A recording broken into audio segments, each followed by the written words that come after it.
Alright. अच्छा, तो अगर मैं ऐसे कोड करता तो मैं ये करता कि मैंने क्या डिस्प्ले करना है। यार वो कैसे था यहाँ पर ड्रॉ करने के लिए एनोडेटर।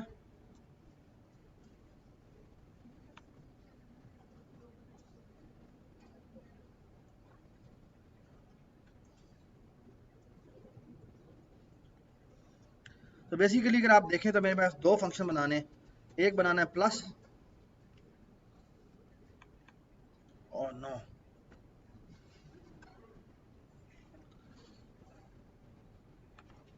so, अगर आप देखें तो एक आपका एन है, एक आपका प्लस है। प्लस में बेसिकली हाइट जानी है और विड्थ जानी है, ठीक है। और बेसिकली क्या है, for loop integer I is equal to 1, I is less than or equal to h, I plus plus. For loop integer j is equal to, बल्कि क्या करना है, इसको कर लेते हैं रो, इसको कर लेते हैं रो, इसको कर लेते हैं रो। c is equal to 1, c is less than or equal to w, c plus plus, ठीक है। हाँ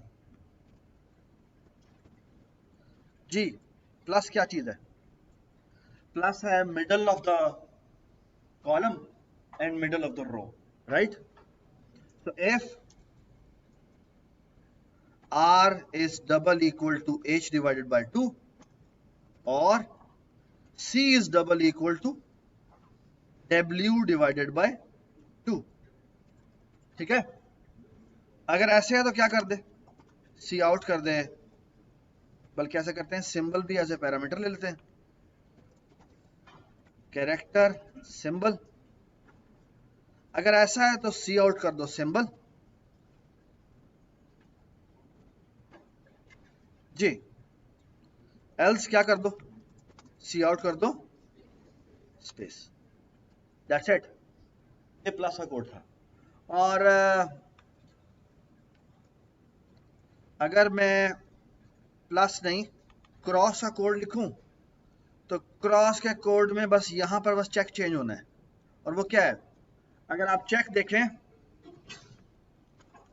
so what is a diagonal, this diagonal is, अगर मैं इस डायगोनल की बात करूं तो इस डायगोनल में बेसिकली क्या है, अगर मैं इस डायगोनल की बात करूं तो this is row number 1 column number 1, what is this, row number 2 column number 2, okay, what is this, row number 3 column number 3. Can you see a pattern? If row is double equal to c, okay, what about this diagonal,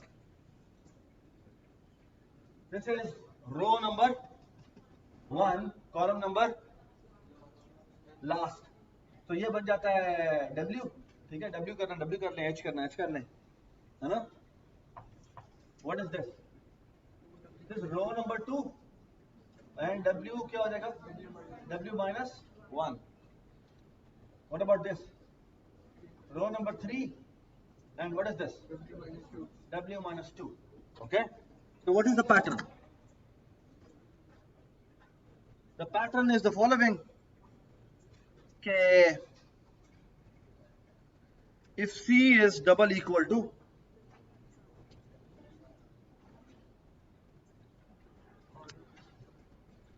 if c, note a minute, note this, if c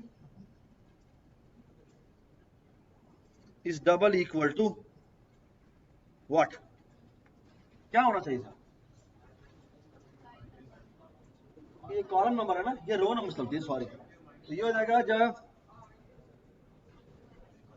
w minus r minus 1, that's it, okay.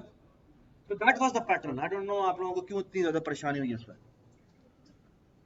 अगर ये है तो symbol display कर दे, वरना फिर वरना क्या print कर दे, स्पेस प्रिंट कर दे, दैट्स इट। ओके, और जो लूप था वो कुछ इस तरह का था, while यहां पे था ट्रू, हम प्लस प्रिंट करते थे। यहां पे हमने कहा था int height is equal to 80, w is equal to 80, character symbol is equal to -37। यहां पे हमने प्लस प्रिंट करना है, और प्लस में हाइट ये दे देनी है, w ये दे देनी है, और सिंबल ये दे देना है। ठीक है,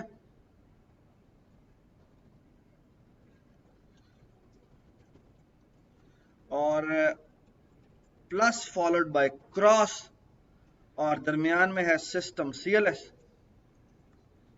ठीक है, और दरमियान में है एक, बल्कि नहीं, डिले आपने पहले करना। ओके, डिले में ऑफ कोर्स आप एक फैक्टर देंगे, इसका नाम रखें integer duration is equal to let's say 100।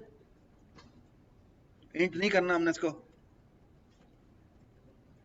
Float करना है, और यहां करते क्या जाए, ड्यूरेशन पास कर दें,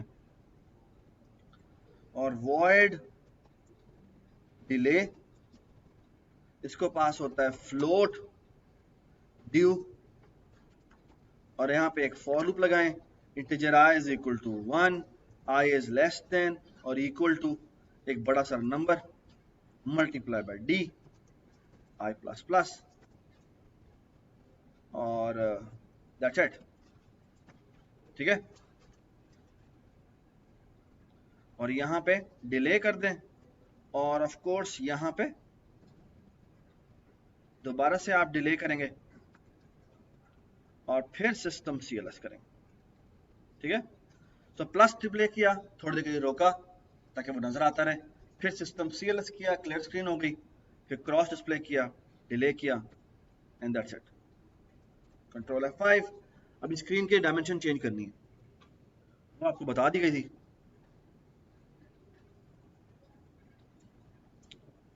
अभी ये गलत दे रहा है, क्यों दे रहा है गलत? फॉन्ट साइज काफी बड़ा है, तो इसको आपको रास्टर फॉन्ट में कन्वर्ट करना है पहली बात। तो रास्टर फॉन्ट किधर है भाई, ये रहा रास्टर फॉन्ट, रास्टर फॉन्ट, और इसको 8x8 किया, ओके कर दिया। ठीक है, एक अभी गलती होगी, वो शायद 80x80 ना हो, तो वो भी हमें चेंज करना है। यहाँ गए और इसको 8x8 किया, और फॉन्ट लेआउट में गए, और यहाँ जाके हमने क्या कर दिया, 80x80। ओके, ओके कर दिया। इसको हम अब, ठीक है, ये थोड़ा ज़्यादा ही स्लो चल रहा है, तो साथ हम एक और काम भी कर देते हैं, इसको हम 10 टाइम छोटा कर देते हैं, और यहाँ पे आपको कुछ कहा गया था कि डिले के साथ कोई काम करें। एक्चुअली डिले को अगर मैं मल्टीप्लाई इक्वल टू 0.9 कर दूं, तो इसका मतलब क्या है जी, बताएं, ये क्यों कह रहा है ऐसे, ड्यूरेशन को करना, मल्टीप्लाई इक्वल टू 9.9 का मतलब क्या होता है, वो 90% अब रह जाए, है ना, यानी इसके जो टाइम है, ड्यूरेशन है, उसमें 10% का फ्रैक्शन हो जाए। यानी पहले अगर वो 1000 सेकंड के लिए रुक रहा था, तो अब वो 900 सेकंड के लिए रुकेगा। Okay, so this is how it will proceed।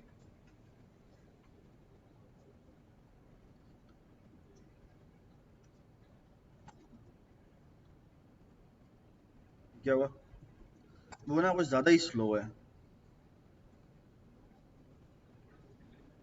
Delay थोड़ा कम कर देते हैं। ये उमर का पीसी है ना, मैं समझा उमर का है।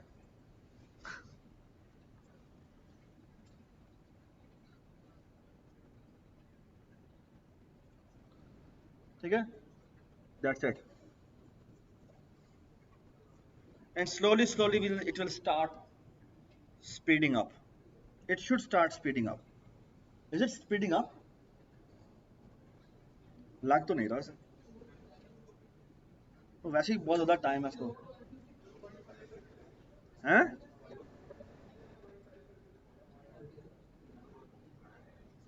नंबर बहुत बड़ा नहीं है वो तो फ्रैक्शन से मल्टीप्लाई हो जाता है ना। खैर जी ये आप खुद कीजिएगा, ठीक है। सही है, तो ये आपका ड्यूरेशन था। चलें जी, इसका तो हम आई थिंक ये इस प्रॉब्लम में तो ज़्यादा मसला नहीं होना चाहिए। अच्छा, अब मेरा आप लोगों से दोबारा सवाल है, जिन लोगों ने नहीं किया था आप वो कर लेंगे? It was quite easy. I don't know आपको परेशानी कहाँ हुई है, पता नहीं डायग्राम में मसला हुआ है या यहाँ मसला हुआ है। आप लोगों ने कहीं इस तरह तो नहीं शुरू कर दिया कि पहले ये होंगी स्पेसेस, फिर ये होगा, और ठीक है। वैसे बाद में एक मिड टर्म में भी एक सवाल, जो मिड टर्म का जो थ्योरी वाला था, उसमें एक बड़ा मजे का सवाल था, वो जो हमने उसमें ना पहला जो सवाल था उसमें बेसिकली आप देखें तो वो बड़ा मजे का पैटर्न बनता है। उसमें ना बेसिकली जीरो, तो बेसिकली सबसे पहले शुरू की जो आउटलाइन होती है actually pyramid, pyramid you are looking at pyramid from the top. तो एक्चुअली वो आउटलाइन जो है वो जीरो होती है, फिर आउटलाइन वन होती है, फिर आउटलाइन टू होती है, फिर आउटलाइन थ्री होती है, इस तरह से वो श्रिंक करता रहता है। ओके, और वो बड़ा मजे का बनाया हुआ था। उसमें ना एक्चुअली आइडिया बड़ा जबरदस्त है। आई डोंट नो आप वो एल्गोरिथम, वो अगर आपका कोड हम सैटरडे थर्सडे को अपलोड कर देंगे, आप एक दोबारा देखिएगा, बड़ा मजे का कोड लिखा हुआ है। वैसे वो कोड मैंने नहीं लिखा, वो कोड मैं एक ऑनलाइन पे देख रहा था कि लोग वो कैसे सिखाते हैं, ड्रा रन कैसे सिखाते हैं। तो मुझे कोई वीडियो अच्छी नहीं मिली, लेकिन एक बंदे की वीडियो मिली, वो शेप्स प्रिंटिंग सिखा रहा था। उसने ये एक शेप बनाई और बड़ी मजे की इसकी आउटलाइन थी। आइडिया पता क्या है? आइडिया यह है कि वो ना कहता है कि इमेजिन द फॉलोइंग, कि मैंने प्रिंट क्या करना है, मैंने प्रिंट ये करना है कि आउटलाइन जो है उसमें 0 0 0 0 आना चाहिए, है ना। और फिर क्या होना चाहिए, यहाँ पे जीरो आना चाहिए, फिर यहाँ पे वन आने चाहिए, है ना। यहाँ पे one one one one one, यहाँ पे वन आएगा, फिर ये ऐसे होता जाएगा, ऐसे ही है ना। फिर यहाँ पे क्या आता जाएगा, यहाँ पे टू टू आता जाएगा।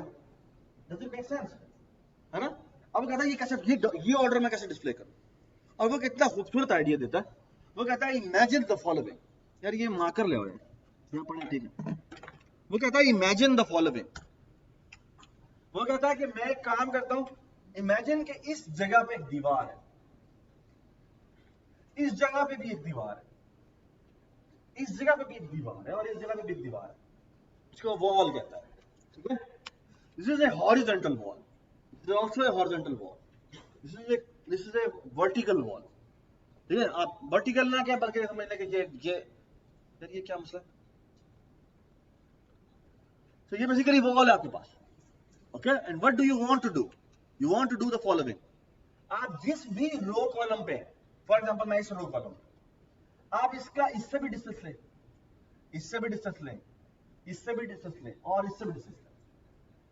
ऑफ कोर्स आप जब इसका डिस्टेंस लेंगे तो किससे लेंगे, रो से। इसका इससे डिस्टेंस लेंगे तो किससे लेंगे, रो से डिस्टेंस लेंगे। और इससे डिस्टेंस लेंगे तो कॉलम से लेंगे। और जब इससे डिस्टेंस लेंगे तो कॉलम का डिस्टेंस लेंगे, है ना। And you choose the minimum, है ना। यानी फॉर एग्जांपल अगर यहाँ पे ये जो वन आ रहा है किसकी वजह से आ रहा है, एक्चुअली इन दोनों की वजह से आ रहा है ना। यहाँ पे वन किसकी वजह से आ रहा है, अगर आप इस वॉल से डिस्टेंस लेंगे तो वन निकलेगा, इस वॉल से डिस्टेंस लेंगे तो टू निकलेगा, इस वॉल से डिस्टेंस लेंगे तो फोर निकलेगा, इस वॉल से डिस्टेंस लेंगे तो बहुत बड़ा नंबर निकलेगा, है ना। तो you choose the minimum of them, which is again 1. Actually, for this entire row, it will be 1. Does it make sense? And that's the idea. ठीक है? So you can make so many मजेदार किस्म के pattern using this idea. Very nice. चले जी। अच्छा, अब ना मैं आपको एक बड़ी इंपॉर्टेंट बात बता रहा हूँ। मेरा इरादा तो ये था कि मैं अरेज शुरू कर दूंगा इस वीक में, लेकिन अभी मैं अरेज शुरू नहीं करता बिकॉज आप लोगों का मिड टर्म है। I don't want to talk about something new before your mid term. अच्छा, अब ना एक इंपॉर्टेंट बात,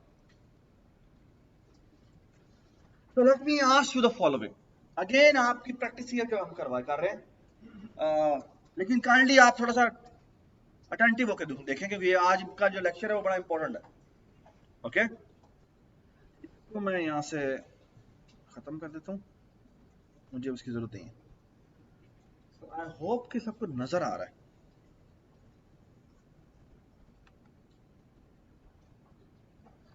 अच्छा अगर नजर ना आए तो मुझे बताइएगा। अमर, तुमने ना एक चीज देखनी है, ये जो हमारा माउस है ना, ये डॉट में कन्वर्ट होता है ना, तो ये ना नजर नहीं आता। नजर आ रहा है पीछे तुम्हें? नहीं आ रहा ना? जब मैं लिखूंगा तो नजर आएगा। उसको ना वो एक होता है हाईलाइटर, वो हाईलाइटर में कन्वर्ट कर देना, ठीक है? चलिए अब हाईलाइटर तो नहीं मेरे पास, मैं लिखूंगा तो आपको नजर आएगा।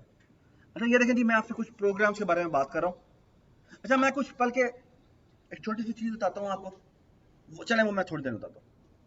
अच्छा ये देखिए, मैं आपके सामने ना एक एक प्रोग्राम लिख रहा हूँ, ये नजर आ रहा है?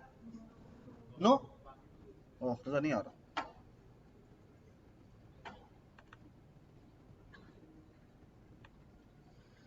ओके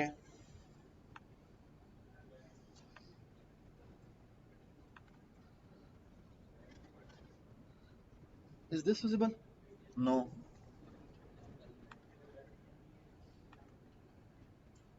आई थिंक वाइट ही करना पड़ेगा। Is this visible? हाँ, अच्छा इसकी वो कोई वो होती है, हाँ नजर नहीं आ रहा।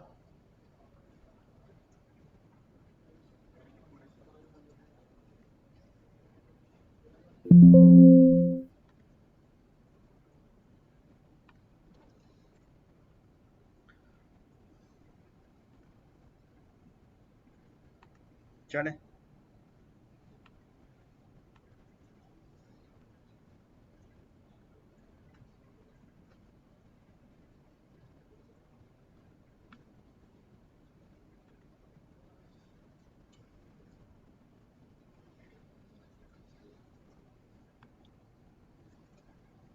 चले, अब मैं ब्लैक से लिख रहा हूँ, ठीक है?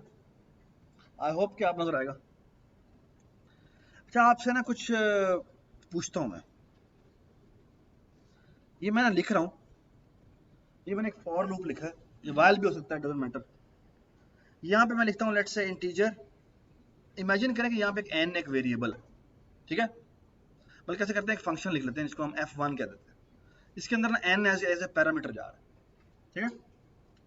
अच्छा आपने मुझे ना इन टर्म्स ऑफ n बताना है कि ये प्रोग्राम कितनी दफा चलेगा, ठीक है? अच्छा अगर मैं कहता हूँ integer i is equal to 1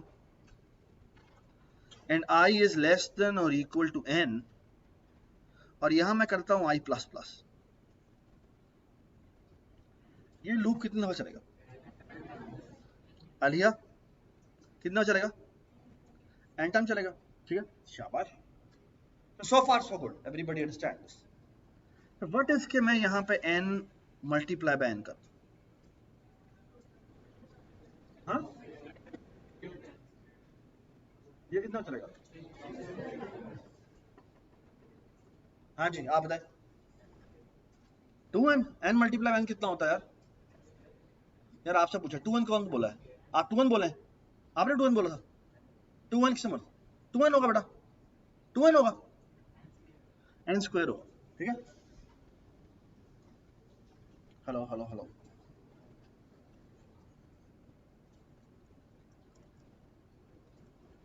hello hello hello hello hello hello. जो बेटा n मल्टीप्लाई बाय n जो होता है ना, वो होता है n मल्टीप्लाई बाय n होता है n स्क्वायर, और n प्लस n होता है 2n, ठीक है? इमेजिन द फॉलोइंग कि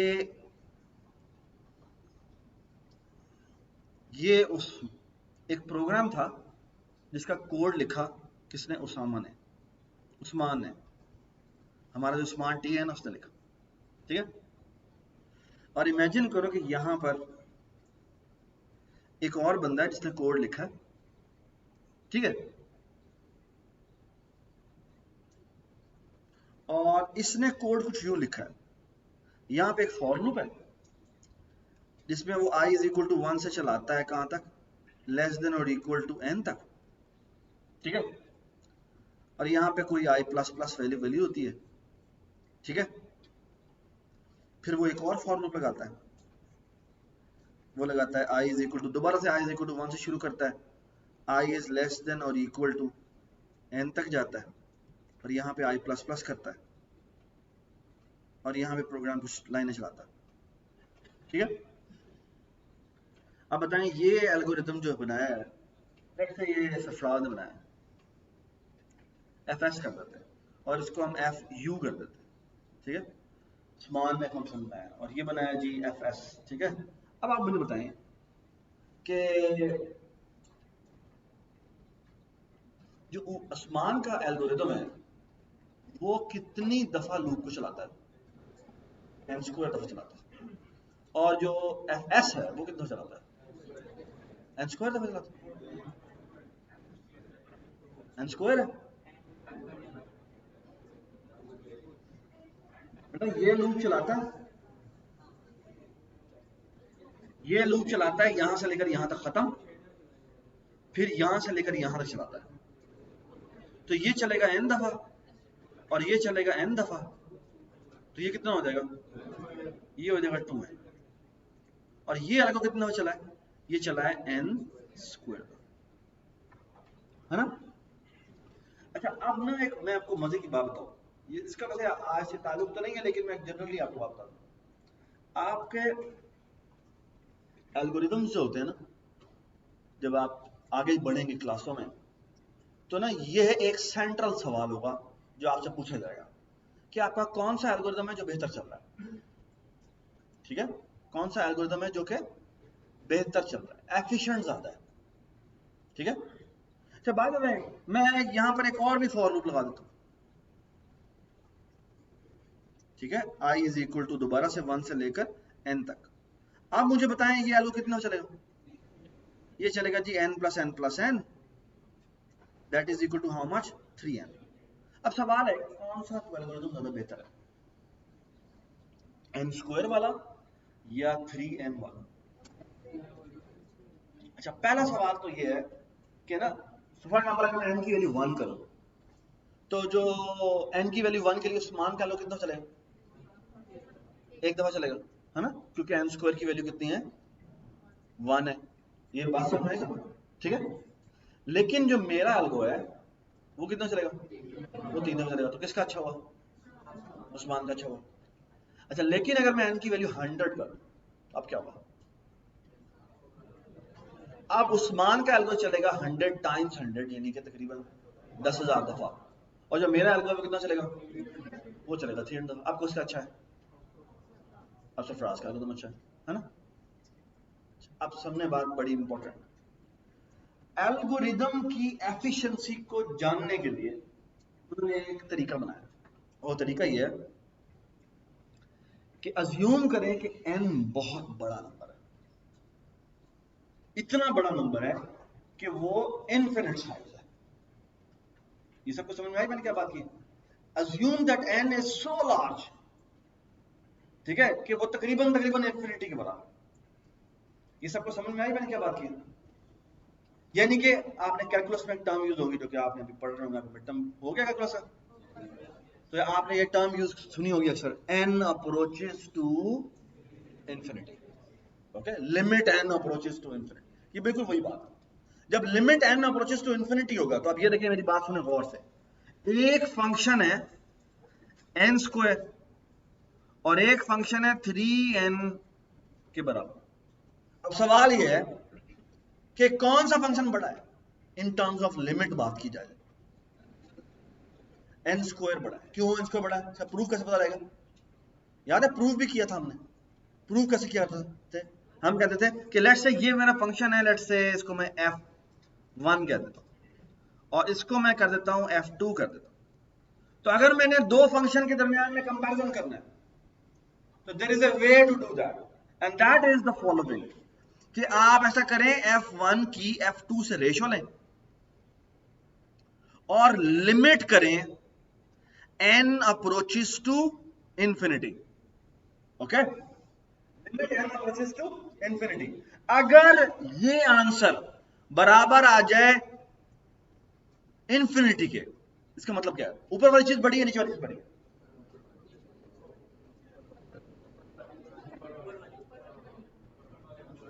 हाँ जी, कौन कह रहा है नीचे वाली, हाथ खड़ा करें, डरने की बात नहीं है, बताएं जो कह रहा है नीचे नीचे वाली वो बड़ा बताएं, यार 2-3 दफा लोगों ने कहा है, वो हाथ खड़ा कर दें। जी बेटा आप खड़े हो जाएं। कोई और बताएं, यहाँ पर भी आवाज आई थी। कौन कहता है नीचे वाली बड़ी बड़ी होगी? बेटा क्यों? हाँ, अनडिफाइंड नहीं हो रहा बेटा, इन्फिनिटी आ रहा है। अनडिफाइंड और चीज होती है, undefined is something else, undefined is something else, this is infinity. Undefined पता कब होता है बेटा? अनडिफाइंड होता है जब मैं कह दूं for example 2/0, this is undefined. Undefined का मतलब क्या होता है? अनडिफाइंड का मतलब होता है कि मैं ऐसे बता ही नहीं सकता कि क्या चीज है। लेकिन infinity is an idea. Infinity जब मैं कहता हूं तो उसका मतलब यह है कि there is a very large number I am talking about. Undefined is not a number. समझ आई बात? जी f1 बड़ा है और f2 बड़ा है। अगर कोई नंबर को किसी नंबर से डिवाइड करें और मेरा आंसर एक बड़ा नंबर आए, इसका मतलब मेरा ऊपर वाला नंबर बड़ा था, है ना? ये समझ आई? ऐसे 10 डिवाइड बाय 2 करो तो क्या आंसर आता है? 5 आता है। यानी अगर मेरा नंबर आंसर मेरा 1 से बड़ा है, इसका मतलब क्या है? इसका मतलब मेरा क्या है कि मेरा जो ऊपर वाला नंबर था वो बड़ा था। अब वो सिर्फ 2 3 भी नहीं आ रहा बल्कि इन्फिनिटी आ रहा है। इसका मतलब मेरा जो ऊपर वाला नंबर था वो बहुत बड़ा था। ये सबको समझ में आई मैंने क्या बात की? ठीक है। एक्चुअली मैं आपको मजे की बात बताता हूँ। अच्छा भाई, तो अगर मैं ये मेरा केस ए है, केस ए का मतलब क्या है? एक हमने रिजल्ट निकाला है, और रिजल्ट क्या है बताएं मुझे? रिजल्ट क्या निकाला है? f1 is very very very large as compare to f2। ये अपना रिजल्ट निकाला है। ये समझ में आई बात? एक और बात करते हैं, लेट्स से केस 2 के बारे में बात करते हैं। इमेजिन करें कि अगेन मैंने किया limit n approaches to infinity, और मैंने कहा f1 डिवाइडेड बाय f2, और अब मेरा आंसर 0 आ गया। इसका मतलब क्या है? इसका मतलब है कि जो नीचे वाली क्वांटिटी है वो बहुत बड़ी है, इतनी बड़ी है कि अगर मैं f2 से उसको डिवाइड करूं तो वो पूरी फ्रैक्शन ऑलमोस्ट फिनिश हो जाती है। जैसे आप 1/100 करें तो आंसर क्या आता है? 0.01 आता है ना? अगर 1/1000 करें तो क्या आता है? ठीक है। अगर 1/1 बिलियन करें तो कितना होगा? 0.0000001 हो जाएगा। ऐसे ही इसका मतलब क्या है? तकरीबन वो 0 के करीब पहुंच जाए। नीचे वाली क्वांटिटी बहुत बड़ी है। ये बात समझ? तो अगर मैं कह दूं कि वो ऑलमोस्ट 0 हो गई है, मतलब इसको 0 नहीं कहते, आप अप्रोचेस टू 0 कहते हैं। अगर वो ऑलमोस्ट 0 को अप्रोच कर रही है, इसका मतलब क्या है? इसका मतलब है कि नीचे वाली क्वांटिटी बहुत बड़ी है। ये सबको समझ में आ गई बात? तो अगर दो एल्गोरिथम्स के कंपैरिजन करना हो, this is one way to do that. Calculus से ताल्लुक है। अब आप कह रहे हो कैलकुलस क्यों पढ़ाई जाती है? इसलिए पढ़ाई जाती है कि एल्गोरिथम की एफिशिएंसी निकाले। ऐसे निकालेंगे कि दो एल्गोरिथम की कंपैरिजन कैसे करना है, ऐसे कंपैरिजन करना है। सो आप ये देखें, मेरी बात सुनिए, मैं आपके सामने एक कंपैरिजन करता हूं। एक एल्गो है जो कि n² दफा चलता है, और एक एल्गो है जिसमें 1000 फॉर लूप लगे हुए हैं। ऐसे 1000 फॉर लूप लगे हैं, 1000 कर लेते हैं। यानी n एक लूप है जो नेस्टेड लूप 2 दफा लगे हुए हैं बस, और एक है जो कि 1000 दफा लूप लगा हुआ है। कैसे? एक दफा, दूसरी दफा, तीसरी दफा, चौथा, और वो सारे पैरेलल में लगे हुए, कोई भी नेस्टेड नहीं है। ये सबको समझ में आई मैंने क्या बात की? हाँ? अच्छा आप मुझे बताएं कौन सा एल्गो बेहतर है? हाँ जी, सॉरी, ये वाला बेहतर है। क्यों बेहतर है भाई? 1000 दफा है और ये n² है। लेट्स से हम n की वैल्यू 1 पुट करते हैं। n की वैल्यू 1 पुट करेंगे तो क्या आएगा? नीचे लेफ्ट वाले का आंसर क्या आएगा? 1 आएगा सिर्फ। राइट वाले का आंसर क्या आएगा? 1000 आएगा। तो लग तो ये रहा कि हमारा राइट वाला जो है वो बहुत बुरा है ना? ये सब कुछ समझ में आई मैंने क्या बात की है? और अगर मैं n की वैल्यू 2 पुट करूं तो देखो ये तो 4 हो जाता है, और वो बेचारा जो वो तो 4000 हो जाता है ना? 2000 हो जाता है ना? तो लग तो ये रहा कि ये तो हमारा लेफ्ट वाला बेचारा जो है वो बहुत ही फारिग है ना? बहुत ही अच्छा है ना? लेकिन अच्छा नहीं है। क्यों? क्योंकि एक्चुअली अगर मैं आपको तस्वीर बनाकर दिखाता हूं, ये जो 100 है ना, इसका अगर आप ग्राफ प्लॉट करें तो ना ये तकरीबन ऐसा ही तस्वीर बनेगी। और अगर आप n² की तस्वीर बनाएंगे ना, तो वो अगर आप प्लॉट करेंगे तो ये शुरू में थोड़ा नीचे रहेगा, लेकिन एक टाइम आएगा जिसके बाद ये इसके ऊपर होगा, फिर इसको देखेगा भी नहीं। बात सुनाई? और अगर आप n अप्रोचेस टू इन्फिनिटी की बात करेंगे तो ये n स्क्वायर वाला पता नहीं कहां पहुंच गया होगा, और जो बेचारा 1000n वाला है वो कहीं नीचे कर रहा हो।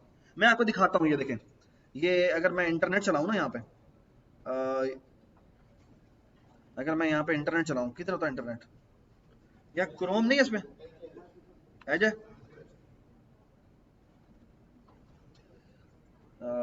एज लेट्स से प्लॉट करते हैं google.com,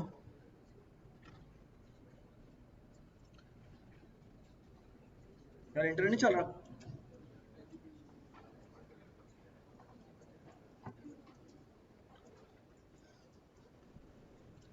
तुमने कौन सा इंटरनेट चलाया हुआ है? सीपी लैब चल रहा है।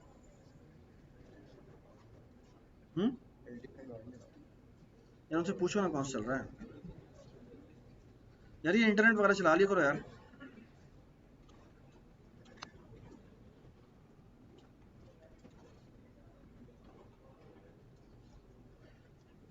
इधर होता है कैलकुलेटर,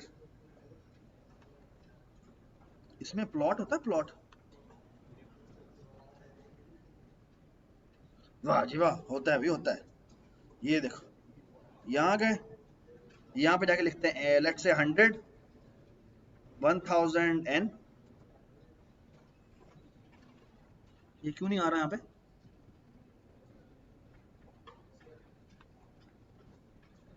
लेट्स से मैं कहता हूँ y is equal to this. नहीं ये नहीं आ रहा, कैसे करते हैं यार इसमें? कहाँ है क्वेश्चन? यहाँ देखो ना एक मिनट, फंक्शन, ये क्या बात है, यहाँ नहीं होता। ये तो बहुत ही बदतमीज है। तो ये वाले फंक्शन है, ये वो वाले नहीं है फंक्शन।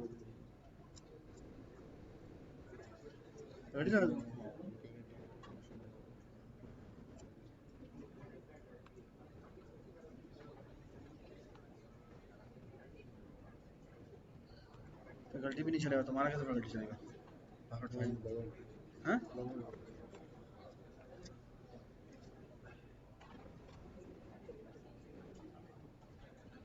अच्छा, अगर जाके आप गूगल पे लिखे ना x को, एक 100 1000x लिखे, चल पड़ा अभी, यहाँ लिखे 1000x और कॉमा लगा के मैं लिखता हूँ दूसरा क्या था मेरा, n स्क्वायर, ठीक है, और यहाँ लिख देते हैं प्लॉट।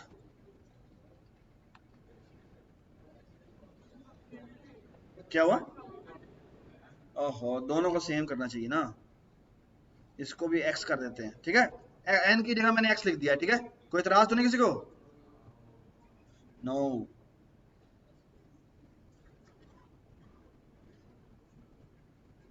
चल जा भाई।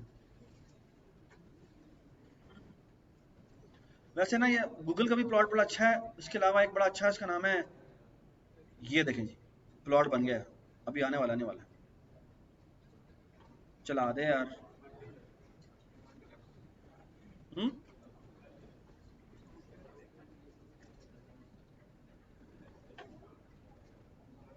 चल जा यार, तेरी मेहरबानी।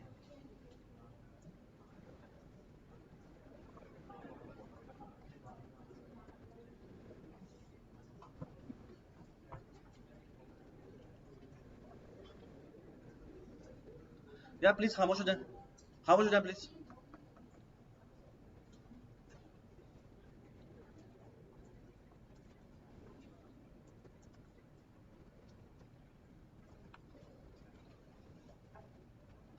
ये फिर बंद हो गया। खैर आप जाके इस तरह प्लॉट कर सकते हैं, यहाँ प्लॉट लिख के आप ये लिखें तो आपको ना वो बकायदा एक प्लॉट दिखाएगा, इसमें आप डिफरेंट देख सकते हैं कि कौन सा फंक्शन कैसे प्लॉट होता है, कैसा बनता है, ठीक है। आप ऐसे खुद भी प्लॉट करना चाहें तो कर सकते हैं, कुछ वैल्यूज लेके आप देखते जाएं तो आप वो प्लॉट कर सकते हैं।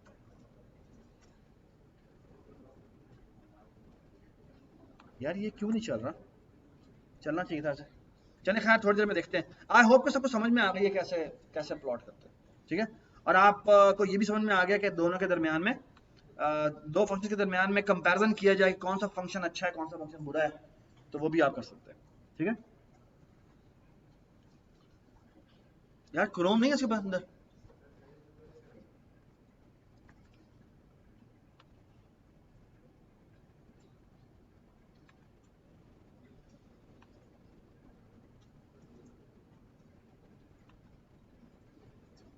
प्लॉट x 1000x और x स्क्वायर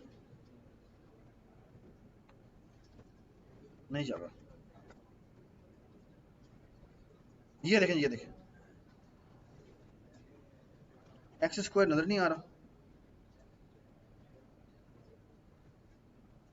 इससे क्या मसला है?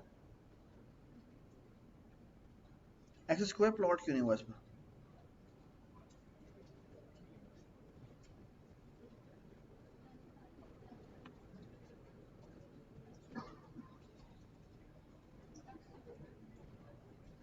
यार इस पे इंटरनेट क्यों चल रहा?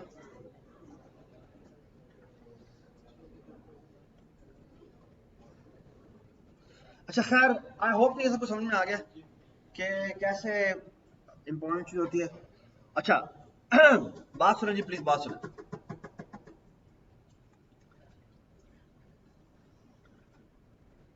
कंप्यूटर साइंस में ना एक बड़ी मजे की चीज यूज होती है, और वो मजे की चीज ये यूज होती है कि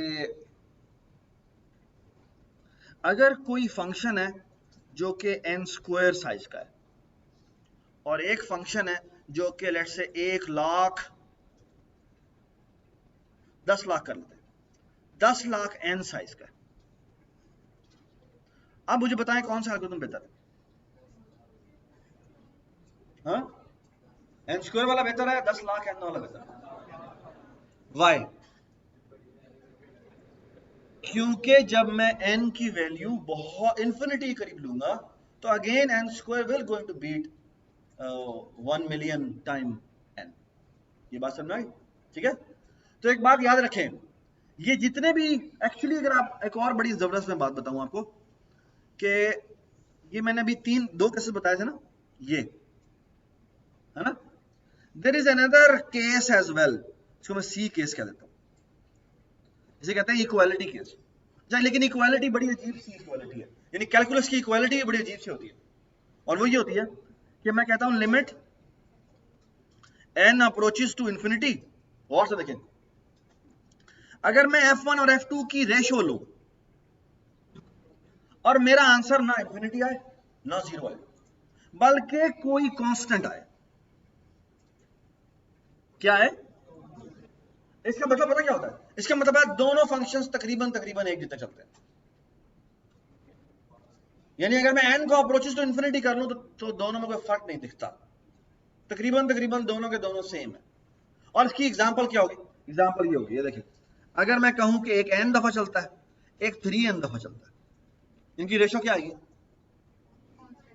अगर मैं f2 पहले f2 ओवर f1 लूंगा तो 3 आएगी, और अगर मैं f1 ओवर f2 लूंगा तो 1 ओवर 3 आएगी, और वो हमेशा ऐसी आएगी, है ना, हमेशा कांस्टेंट ही आएगी। अगर इस तरह का फंक्शन हो तो हम इसे कहते हैं कि ये तकरीबन तकरीबन सेम है ना। और प्रोग्रामिंग में कंप्यूटर साइंटिस्ट इसको कहते हैं कि ये तकरीबन तकरीबन सेम फंक्शन है। ये बात सुन रही? ठीक है, अब मैं आपको मजे की बात बताता हूं। अगर, अब गौर से देखिएगा, अगर मैं कहूं कि मेरा f1 और f2 निकालो और मेरा आंसर आ जाए infinity,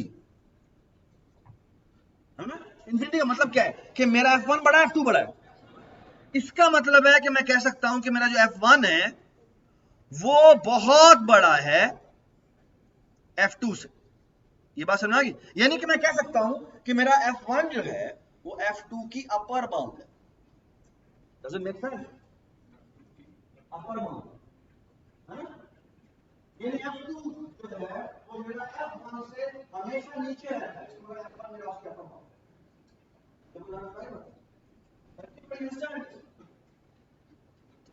So I can write this thing as f1 is the upper bound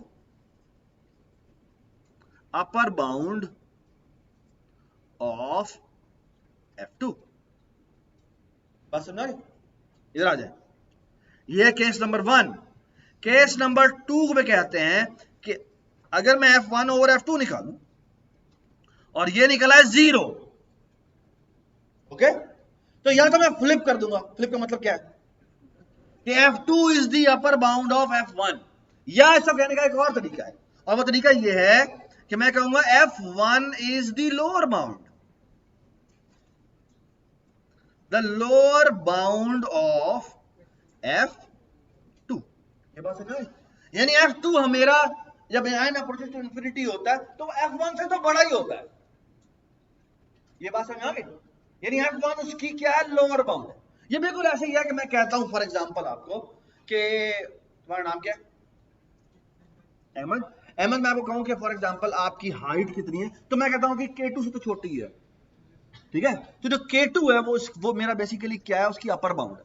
और मैं कहूं अच्छा आपकी हाइट कितनी है, फिर आप दूसरा एक और सवाल जवाब देते हैं, कहते हैं च्यूंटी से तो बड़ी है ना, तो च्यूंटी उसकी क्या है, उसकी लोअर बाउंड है, कि इससे तो वो बड़ा ही बड़ा है। ये बात समझ आई? ठीक है। अच्छा, लेकिन दोनों के दरमियान में गैप भी हो सकता है। यानी असल में हम चाहते क्या है, हम ऐसी बाउंड निकालना चाहते हैं कि दोनों के दरमियान में गैप कम से कम हो जाए। यानी मैं अगर तुम्हारे बारे में कहूं कि तुम्हारी हाइट कितनी है, तुम कहो K2 से छोटी है और च्यूंटी से बड़ी है, तो मुझे कुछ भी नहीं पता लगेगा, है ना। लेकिन अगर मैं कहता हूं कि फॉर एग्जांपल 4 फुट से बड़ी है और 6 फुट से छोटी है, तो that's a very close and informative information. ये समझ में आई बात? तो एक्चुअली जो ज्यादा इंपॉर्टेंट जो टर्म है, जो यूज होती है, वो है 3। और वो क्या है कि अगर मैं F1 और F2 की रेशियो लूं और वो बराबर आ जाए किसी कांस्टेंट के, तो मैं कह सकता हूं कि F1 F2 के दरमियान में मैं लाया करता हूं। ये समझ में आई बात कि मैं तकरीबन इनके दरमियान में ही लाया करता हूं। ये बात समझ आई? तो एक्चुअली हम कह सकते हैं इसके लिए जो टर्म यूज होती है ना, हम कहते हैं, जब हम कहते हैं ना F1 बड़ा से वो है, तो हम कहते हैं कि ये इसकी कि F2 is O of F1। O का मतलब क्या है? O का मतलब है कि ये इसकी अपर बाउंड में लाया करता है। यानी कि F2 की मैं अपर बाउंड निकालूं तो F1 उसकी अपर बाउंड में आता है, ओके। और इसका मतलब क्या है कि अगर मैं F2 की लोअर बाउंड निकालूं तो लोअर बाउंड के लिए जो टर्म यूज होती है वो ओमेगा यूज होती है, तो ओमेगा ऑफ F1 कह सकते हैं। ये समझ आई बात? यानी कि मैं F2 के वो सेट निकालूं, अगर मैं कहूं कि मैं अगर F2 के वो सेट निकालूं जो कि मेरे छोटे बाउंड्स होते हैं, तो F1 उनमें आएगा। ये समझ में आई बात? यानी कि अगर मैं F2 की लोअर बाउंड निकालता हूं, यानी मैं तमाम वो फंक्शन जो F2 से छोटे हैं, तो उनमें क्या होगा, F1 भी आएगा। ये समझ आई बात? यानी मैं कह सकता हूं मैं चूंटी से बड़ा हूं, मैं रेत से बड़ा हूं, मैं डस्टर से बड़ा हूं, मैं ये लैपटॉप से बड़ा हूं, ये सारे छोटे छोटे लोअर बाउंड्स हैं। ये समझ में आई बात? तो उसके ये बेसिकली जो ओ नोटेशन है और जो ओमेगा नोटेशन है, ये एक सेट नोटेशन है, ओके। ओ नोटेशन क्या है? तमाम वो सेट्स जो के अपर बाउंड करते हैं। ये बात समझ में आ गई? और ओमेगा क्या है? ओमेगा वो तमाम सेट्स हैं जो के लोअर बाउंड करते हैं। ये समझ में आ गई बात? ठीक है, ठीक है। अभी हम इसकी मजीद बातें करेंगे। और बाद में ये जब हम कहते हैं ना, ये तो हम कहते हैं they are close bound. Close bound का मतलब ऐसे कहते हैं थीटा, इसको हम थीटा ऑफ F1 कह देते हैं, ओके। हम थीटा ऑफ F2 भी कह सकते हैं। क्यों? क्योंकि दोनों ऑलमोस्ट सेम है, वहां पे हम नहीं कर सकते। एक O जो होता है वो दूसरे का ओमेगा होता है, ठीक है, क्योंकि वो साइडें फ्लिप हो जाती है। बस O का मतलब है अपर बाउंड, और अपर बाउंड का सेट है और वो उसके अंदर मौजूद है। और जो ओमेगा है वो क्या है? ओमेगा है कि मेरी लोअर बाउंड है और ये मेरा लोअर बाउंड में मौजूद है, ओके। चलिए आगे चलते हैं। अब मैं आपके साथ थोड़ी सी गेम खेलता हूं। ये ओ नोटेशन क्या होता है? यानी ये इसका ओ होगा, ये इसका ओमेगा होगा, वगैरह वगैरह वगैरह, ठीक है। चलिए जी, हाँ,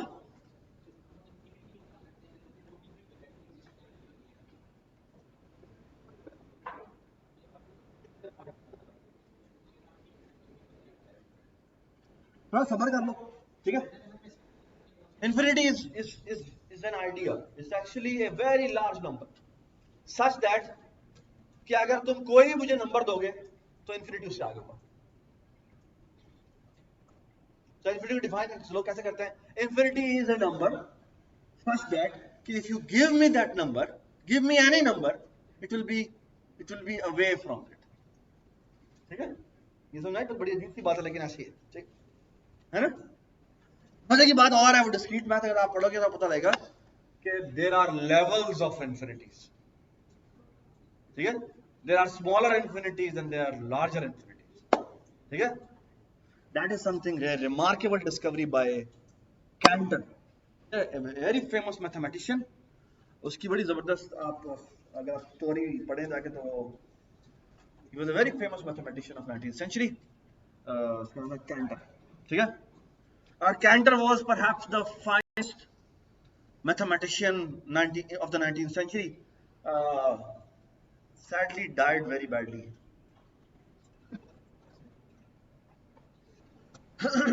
अच्छा, और he actually claimed to be a prophet, और उसकी वजह थी, वो कहता है कि मुझे आई एम द पर्सन जिसको इन्फिनिटी समझ में आया, ठीक है? So I am the chosen one, ठीक है? बट नॉट, अभी उसने ऐसे नहीं कहा था कि मैं कोई प्रॉफिट हूं, but I am something special, ठीक है? बट खैर, his work is remarkable to read. ये कैसे वो बेसिकली बताता है इन्फिनिटीज के लेवल को कैसे डिफाइन करता है। The nice thing is it has beautiful connection with computer science. Okay okay, मैं आपको मजे की बात बताता हूँ। कैंटर्स ने जो आइडिया पेश किया था, उससे पता लगा कि आप कभी भी एक प्रोग्राम, कंप्यूटर प्रोग्राम नहीं लिख सकते। पता है कौन सा? Antivirus. You can never build a perfect antivirus. Okay? Then there is a beautiful mathematical proof जो के कनेक्ट करता है levels of infinity. ठीक है? कैसे करता है? Go watch documentaries about it. You will be amazed by its discovery. Okay? अच्छा जी, आगे चलते हैं। Silence please. Silence please. Silence please. अच्छा, ये मेरा अब एक फंक्शन, जिसको मैं f1 कह रहा हूं, ठीक है? जिसको n पास होता है। अच्छा, आप मुझे एक बात का जवाब दें। ये मैंने लिखा है for loop i is equal to 1, i is less than और equal to n, i plus plus, ठीक है? ठीक है? मिनाइल खड़ी दो, पीछे खड़ी दो। यहां पे मैं एक और फॉर लूप लगाता हूं, j is equal to 1, j is less than और equal to n, j plus plus. मुझे बताएं कि ये लूप कितनी दफा चलेगा? ये चलेगा, पहले i की वैल्यू 1 होगी, फिर 2 होगी, फिर 3 होगी, कहां तक चलेगा? n तक चलेगा। ओके? तब नीचे वाला कर दो। नीचे वाला क्या कितनी दफा चलेगा? जी, अगर आप गौर से देखें तो ये i इज इक्वल टू 1 के लिए j सेट जो है वो 1 2 3 4 से लेकर n तक चलेगा, ठीक है? ये सिर्फ i इज इक्वल टू 1 के लिए चेक हुआ। फिर क्या हुआ? फिर i की वैल्यू 2 होगी, i इज इक्वल टू 2 के लिए ये दोबारा से चलेगा, i 1 2 3 4 और कहां तक चलेगा? n तक चलेगा। ये बात समझ आ गई जी? फिर क्या होगा? फिर i इज इक्वल टू 3 होगा, और फिर ये दोबारा 1 2 से लेकर n तक चलेगा, और चलते चलते मैं जब i की वैल्यू n होगी तो ये दोबारा से 1 2 से लेकर n तक चलेगा। तो कैन यू टेल मी कि ये इंस्ट्रक्शन कितनी दफा चलती है? 2n दफा। हाँ, i मल्टीप्लाई n। अच्छा, क्यों बेटा? i कितनी दफा चल रहा है? n time. तो अंदर वाला लूप कितना चलेगा? i क्यों कह रहे हो आप? n square time. क्यों n स्क्वायर टाइम? क्योंकि हर दफा जब ये चलता है तो n दफा चलता है, और ऊपर वाला लूप उसको n दफा चला रहा है। तो ये क्या हो जाएगा? ये हो जाएगा n plus n plus n plus n। How many time n added? n time that accumulates to n square. ये बात सुन रहे हैं? अच्छा, अब इस प्रोग्राम की ओवरऑल कॉम्प्लेक्सिटी क्या होगी? ये वाला लूप चल रहा है n दफा और ये वाला लूप चल रहा है n स्क्वायर दफा, तो ओवरऑल कॉम्प्लेक्सिटी कितनी हुई? वो हुई n plus n square. So that is the time complexity of this algorithm. Time का मतलब क्या है कि टोटल इंस्ट्रक्शंस कितनी चल रही है. तो समझ में आया बात? क्या बात है कि इस एल्गोरिथम की जो ओवरऑल कॉम्प्लेक्सिटी है वो है n प्लस n स्क्वायर. अच्छा, अब मैं आगे की बात बताता हूं. इसको मैं कह सकता हूं ऑलमोस्ट n स्क्वायर. क्यों? क्योंकि जब मैं n अप्रोचेस टू इंफिनिटी लूंगा, जब मैं n अप्रोचेस टू इंफिनिटी लूंगा तो तकरीबन जो छोटी वाली टर्म हो जाती है वो गायब हो जाती है ना? कैसे निकालते हैं ये? वही निकालते हैं. आप करें क्या? n स्क्वायर डिवाइडेड बाय दूसरी चीज क्या है? n स्क्वायर प्लस n है. तो limit n approaches to infinity लें, तो आप क्या करेंगे? n स्क्वायर निकालेंगे कॉमन, तो ये आ जाएगा 1, और यहां पे n स्क्वायर जब कॉमन निकालेंगे तो क्या आ जाएगा? 1 प्लस 1 ओवर n, और ये n स्क्वायर से कट जाएगा. अब जब आप n अप्रोचेस टू इंफिनिटी इसमें पुट करेंगे तो आएगा 1 ओवर 1 प्लस 0, क्योंकि 1 ओवर इंफिनिटी 0 होता है, and that is equal to 1 which is a constant. Constant का मतलब क्या है? ये दोनों के दोनों ऑलमोस्ट बराबर है. तो यू कैन एक्चुअली से कि n स्क्वायर प्लस n जो है वो कन्वर्ज करता है किसके ऊपर? n स्क्वायर के ऊपर करता है. ये बात समझ आ गई? तो एक्चुअली जो हमारा एल्गो हमने बनाया है, ये तकरीबन ये जो हमने एल्गो बनाया है ये तकरीबन थीटा ऑफ n स्क्वायर. ये बात समझ आ गई? ठीक है, ये n स्क्वायर की क्लोज बाउंड है. Does it make sense? Okay, अब हम आते हैं आगे. अगर एक और फंक्शन है जिसमें n पास होता है और यहां पे एक लूप लगा हुआ है, ये है i इज इक्वल टू 1 से लेकर n तक, और ये ब्रैकेट यहां पे चलकर खत्म हो जाती है, और एक और फॉर लूप है i इज इक्वल टू 1 करते करते n तक जाते हैं, और ये ब्रैकेट यहां बंद हो जाती है. ठीक है, मुझे बताएं इसकी कॉम्प्लेक्सिटी कितनी होगी? इसकी होगी कॉम्प्लेक्सिटी 2n. ओके, कोशिश करें कि जो टर्म आप वेरिएबल यूज करें उसी की टर्म के लिखें. ठीक है, यानी आप कैपिटल N और N को छोटा n ना लिखते. ठीक है, तो व्हाट इफ के मैं यहाँ पे एक और काम करता हूँ. यहाँ पे मैं एक फंक्शन बनाता हूँ जिसको n पास होता है. अब काइंडली मुझे एक बात बताएं, गौर से सुनिएगा, गौर से. मैं यहाँ पे एक फॉर लूप लगा रहा हूं i इज इक्वल टू 1, यहां लिखता हूं i प्लस प्लस. ठीक है, गौर से देखते जाइएगा. यहां मैं लिखता हूं i multiplied by i is less than और इक्वल टू n. इस एल्गोरिथम की कॉम्प्लेक्सिटी कितनी है?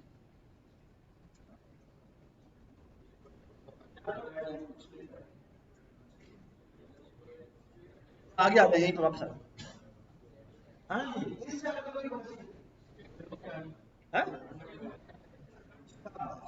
कब ये लूप ब्रेक होगा? जब i की वैल्यू क्या होगी? जब i की वैल्यू कितनी होगी? अंडर रूट n होगी. Does it make sense? तो ये क्या हो जाएगा? ये चलता है, गौर से सुनें, ये चलता है कितनी दफा? स्क्वायर रूट ऑफ n दफा. Does it make sense? तो हम कह सकते हैं कि इस f1 की जो कॉम्प्लेक्सिटी है वो theta of square root of n है. ठीक है, मैं O of square root of n square root of n is also O of square root of n is also omega of square root of n. Okay, यानी जो theta notation होती है ना वो क्लोज होती है. क्लोज का मतलब है वो लोअर बाउंड भी इसकी वही है और अपर बाउंड भी इसकी वही है. ये बात समझ आ गई? ठीक है, अच्छा आप गौर से सुने मेरी बात, एंड दिस इज इंपॉर्टेंट, और आप ये गौर से देखिएगा. मैं आपके सामने, ये एक फंक्शन है जिसका नाम है f, और ये एक रिटर्न कर रहा है एक वैल्यू. ये देखें, यहां पे रिटर्न करता है, यहां पे एक बनाता है इंटीजर सम, इसकी वैल्यू है 0, और यहां ये करता है सम प्लस प्लस, और यहां वो रिटर्न कर देगा सम. मुझे बताएं ये क्या रिटर्न कर रहा है? ये एल्गोरिथम क्या रिटर्न कर रहा है? ये अंडर रूट n रिटर्न कर रहा है ना? ये सबको समझ में आती है बात? ये अंडर रूट n रिटर्न कर रहा है. क्यों अंडर रूट n रिटर्न कर रहा है? तो ये अंडर रूट n दफा चलेगा, हर दफा सम इंक्रीमेंट होगा तो अंडर रूट n रिटर्न कर देगा। तो इसका मतलब सम रिटर्न क्या करेगा, अंडर रूट n, और अंडर रूट n कंप्यूट करने के लिए उसने कितना टाइम लिया है, वो भी अंडर रूट n लिया। ये सबको समझ आ गई बात। अब और से अगली बात सुनिए, बड़ी जरूरी बात।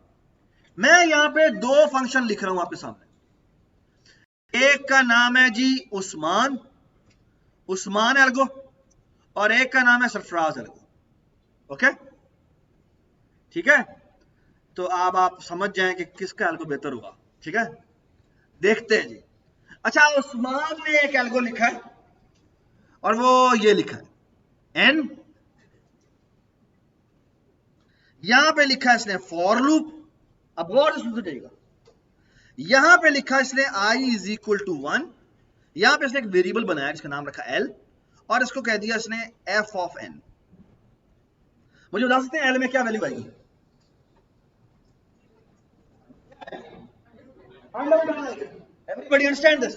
और यहां पे इसने एक लूप लगाया है i इज लेस देन और इक्वल टू l, और ये हो जाएगा जी i प्लस प्लस। ठीक है, ये उस्मान का एल्गो है। ओके, उस्मान के एल्गो में एक फंक्शन कॉल हुई हुई है यहां पे, ठीक है, और फिर उतनी दफा जो उसने रिटर्न किया वो लूप चलाया। ओके, अच्छा, अब सरफराज की इंप्लीमेंटेशन आती है जी, तुम्हें पता है वो बड़ा तेज है। उसने कहा मैं नंबर ऑफ लाइंस कम करनी है क्योंकि मैं उसको एफिशिएंट बनाना चाहता हूं। तो उसने कहा i इज इक्वल टू 1 करता हूं, और i इज लेस देन और इक्वल टू, यहां पे इसने fn कॉल कर दिया, और यहां पे इसने i प्लस प्लस कर दिया। हाँ जी, मुझे बताएं किस एल्गोरिदम की बेहतर कंप्लेक्सिटी?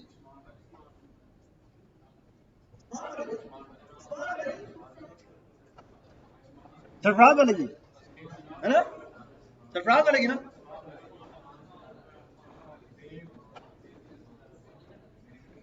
अच्छा, गौर से मेरी बात सुने, गौर से मेरी बात सुने।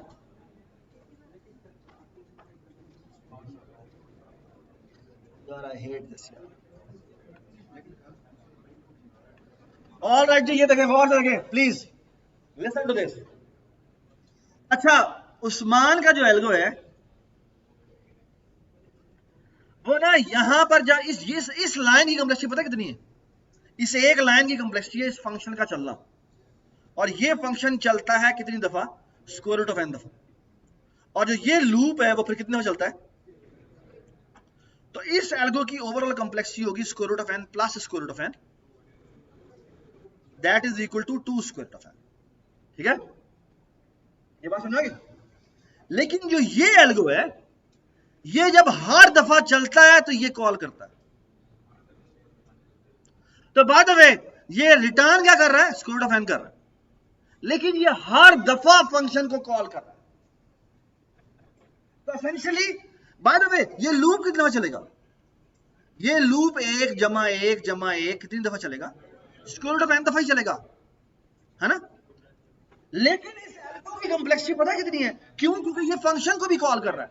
तो एक दफा चलता है तो स्क्वायर रूट ऑफ n आता है, फिर ये दोबारा कॉल करता है, स्क्वायर रूट ऑफ n दोबारा करता है, फिर दोबारा से स्क्वायर रूट ऑफ n दफा आता है। ये कितनी दफा square root of n add होगा?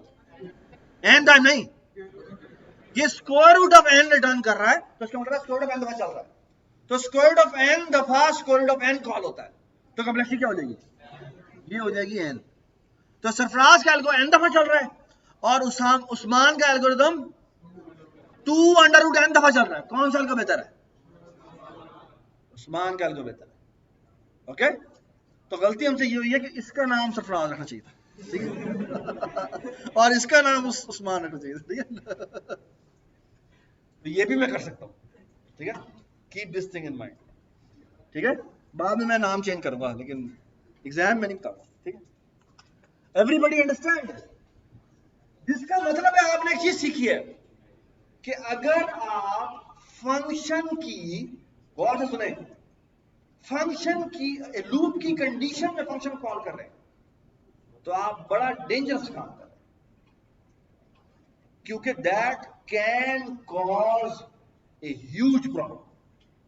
आपका एल्गोरिथम ड्रास्टिकली नीचे जा सकता है एफिशिएंसी वाइज। हालांकि देखो एक लाइन का चेंज है कि मैंने एक में लिमिट ऊपर कैलकुलेट कर ली और अंदर मैंने सिर्फ उसको लिमिट लगा दी, और दूसरे में मैं बार बार फंक्शन कॉल कर रहा हूं, जिसका मतलब है हर लूप की इटरेशन पे फंक्शन कॉल हो रहा है, विच इज एक्सट्रीमली डेंजरस। ये बात समझ आ गई? ठीक है, अब आपको समझ में आ रहा होगा ये जो टाइम कॉम्प्लेक्सिटी ये कितनी इंपॉर्टेंट है और ये अंडरस्टैंडिंग कितनी इंपॉर्टेंट है। ओके, आगे चलते हैं। यहां पर आए फॉर लूप, अगेन मैं एक फंक्शन बना रहा हूं जिसमें मैं n पास कर रहा हूं।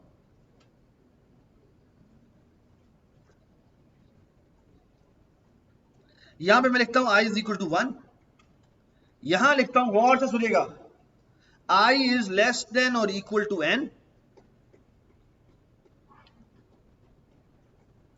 और यहां मैं लिखता हूं i multiply equal to 2।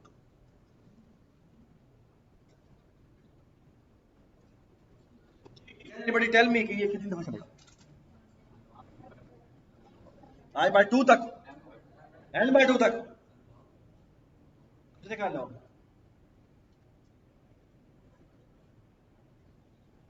i की वैल्यू बताया ना क्या क्या होगी, बताया मुझे। i की शुरू में वैल्यू 1 होगी, फिर क्या होगी 2 होगी, फिर 4 8 16 जी 32 64 128 256 512 और 1024, यानी 1024 पे जाने के लिए 10 टाइम लगता है।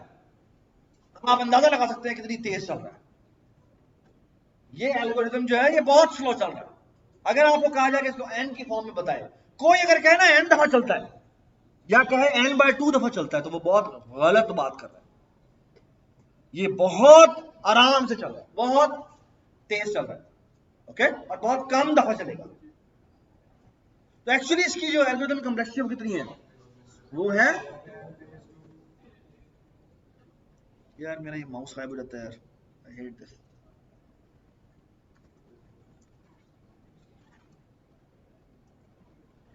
ये चलेगा कितनी दफा, ये होगा 1 plus 1 plus 1, how many time it will execute, that is equal to log base 2n times. मैं आपको एक और शक्ल दिखाता हूं इसी एल्गोरिथम की, एक और शक्ल दिखाता हूं। f n फंक्शन है, यार उस्मान एक तरह,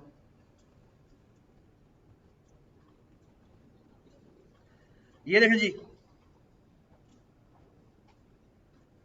यार ये ऐसे कहना क्लास हो रही है, प्लीज बाद में बात करें। For loop i is equal to 1, i is less, sorry i is equal to n से शुरू करता हूं। चलिए पहले मुझे ये बताना ये कैसे चलेगा, i इज ग्रेटर देन और इक्वल टू 1, और यहां पे करते हैं हम i plus plus, sorry i minus minus, जी माइनस माइनस, ये कितना चलेगा, ये चलेगा कितनी दफा, o ऑफ n दफा, ठीक है, इसको o ऑफ n भी कर सकते हैं, थीटा ऑफ n भी कर सकते हैं, ठीक है, ओमेगा ऑफ n भी कर सकते हैं, क्योंकि तीनों में सेम लोअर बाउंड। यहां पे आ गया जी f n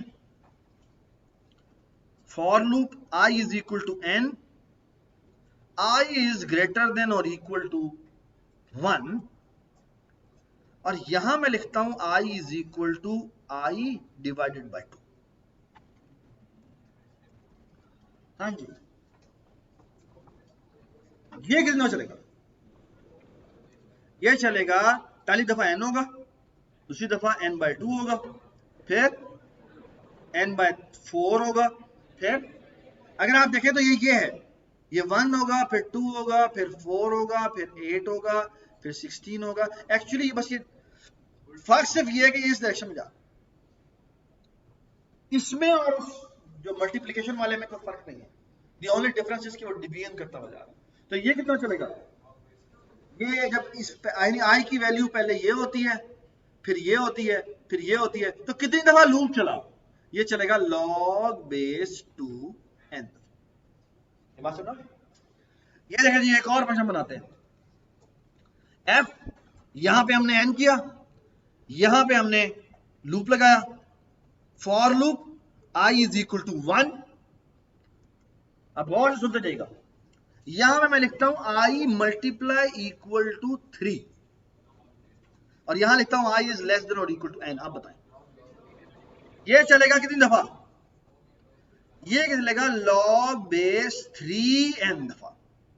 ये समझ में आ गई बात? अच्छा आप इधर आ जाए, लेट्स से इसके अंदर एक और फॉर लूप लगा हुआ है, j इज इक्वल टू 1 और ये चल रहा है j इज लेस देन और इक्वल टू n और यहां लिखा हुआ है j प्लस प्लस। आप बताएं अब इस एल्गोरिथम की कॉम्प्लेक्सिटी कितनी होगी? जी ये अंदर वाला लूप चलेगा i इज इक्वल टू 1 के लिए 1 से लेकर n तक, फिर i की वैल्यू हो जाएगी 2 और ये फिर दोबारा चलेगा 1 से लेकर n तक, फिर i की वैल्यू हो जाएगी 4 और फिर ये दोबारा चलेगा 1 से लेकर n तक और आखिर में होगी वैल्यू क्या?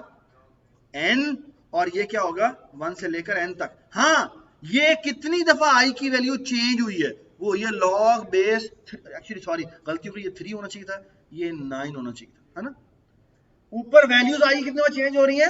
log बेस 3n दफा और हर दफा वो n दफा चल रहा है, तो कॉम्प्लेक्सिटी टोटल कितनी हुई? वो होगी log base 3n times n। Okay और ऊपर वाला लूप कितना चल रहा है? वो चल रहा है log बेस 3n दफा। तो कौन सा फंक्शन बड़ा है इनमें से? n log n। तो मैं कहूंगा कि ये इसकी जो कॉम्प्लेक्सिटी है वो कितनी है? वो है O of n log n। Approximately किसके बराबर है? n log n के बराबर।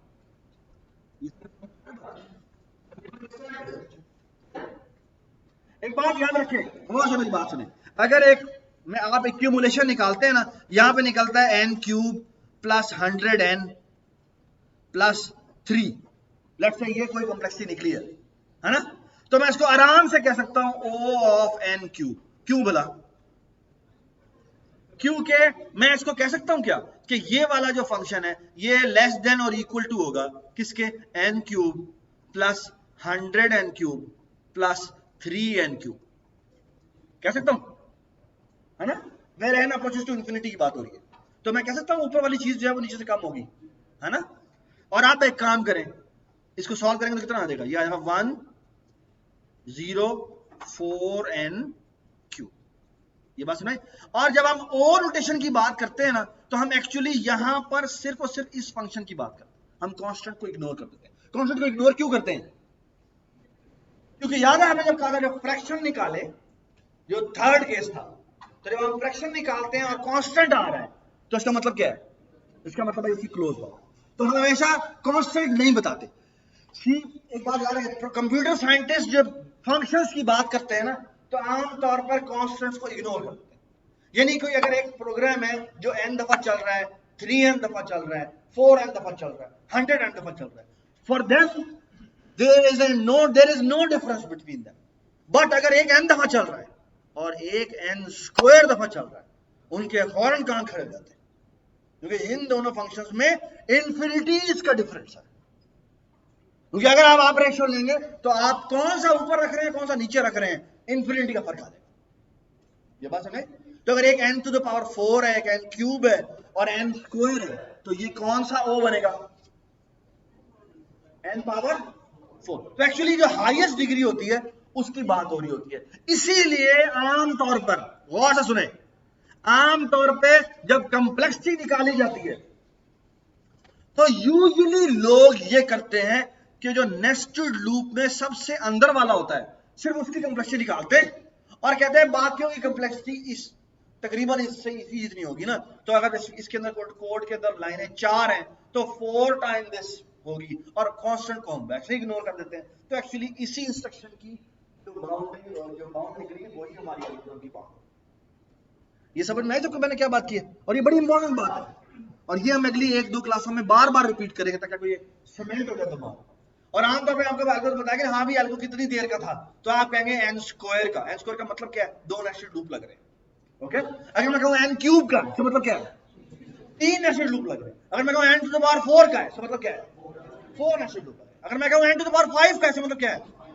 5 नेस्टेड लूप लग रहे हैं। अगर मैं कहूँ n log n है, इसका मतलब क्या है? एक लूप लग रहा है और एक है जो कि ज्योमेट्रिकली इंक्रीज कर रहा है, और log बेस 2n है तो इसका मतलब वो 2 की पावर से इंक्रीज हो रहा होगा। अगर वो log बेस 3n है तो इसका मतलब क्या है? log बेस 3n से इंक्रीज कर रहा होगा या वो 3 से डिवाइड हो रहा होगा। Both are the same. Okay, सबको समझ में आ गई ये बात? एक बात रहती है और वो मैं अगली क्लास में बताऊंगा आपको, और वो होगी ज्योमेट्रिक सीरीज। आपको ज्योमेट्रिक सीरीज याद होगी, हमने ये की थी, कहां पे की थी हमने, याद है? वो टाइटैनिक वाला सवाल किया था वो जो सच्चे झूठों वाला सवाल था, किया था नहीं किया था? नहीं किया था? नहीं किया था? किया था? सबसे पहले सर हमने किया था नहीं, वो मैंने सोल्यूशन डिस्कस नहीं किया था, किया ही नहीं था। चले आपको दे देंगे, आपको कर लेंगे, वो आप देख लीजिएगा, फिर अगली क्लास में वो डिस्कस करते हैं, ठीक है? अच्छा, अब मेरी बात सुने गौर से। नेक्स्ट क्लास में आपका ना छोटा सा क्विज भी होना है। आप लोगों के पास कितने मिड टर्म हो गए? दूसरा आज है? दूसरा आज, कल दो है, आज है कोई? चलिए, डोंट वरी अबाउट इट, ठीक है? मैं आपको खुद ही प्रैक्टिस करूंगा, ठीक है? इस क्लास में दोबारा से ऊपर मजीद प्रैक्टिस करेंगे। मैं कोई 20 से 50 से करीब प्रॉब्लम लेके आऊंगा और आपको सारा मिलकर सॉल्व करेंगे, ठीक है? और मजीद एक बेसिकली बोर्ड पे लिखा हुआ बताएंगे, चलिए किसी कंप्रेसर निकालते हैं, चलिए इस कंप्रेसर निकालते हैं। ये सीमेंट हो जाएगा आपके दिमाग में कि कैसे कंप्रेसर निकालते हैं, ठीक है? और आपको ये भी पता लग जाएगा नेस्टेड लूप चलते कैसे हैं, ठीक है? थैंक यू सो मच जी, अल्लाह हाफिज।